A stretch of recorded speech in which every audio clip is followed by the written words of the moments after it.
मित्रों, मैं हूं प्रेम सिंह सिसोदिया। स्वागत करता हूं आपका एक नई वीडियो में। आप सब कैसे होंगे?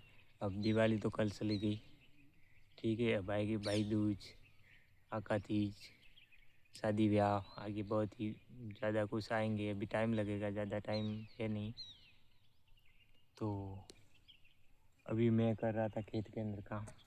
ये देख लो, ये हुड़ के हमारे खेत में है। और पीछे जो आप देख रहे हैं वो हमने सब काट दिया है। बबूल काटा है, बोल्डी वगैरह सब काट दिया है उधर। और यहाँ पे अपन गेहूँ की खेती करेंगे, तो आपको गेहूँ की खेती होगी और बोएंगे तभी भी वो वीडियो बताएंगे। अभी खेत की जो चल रही तैयारी चल रही है, और बोएंगे तब आपको बताएंगे। फसल गेहूँ की बोने वाले हैं।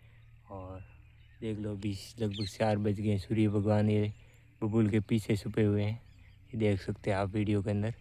और आपको हमारा वीडियो पसंद आता है तो लाइक सब्सक्राइब शेयर ज़रूर करें, और धन्यवाद।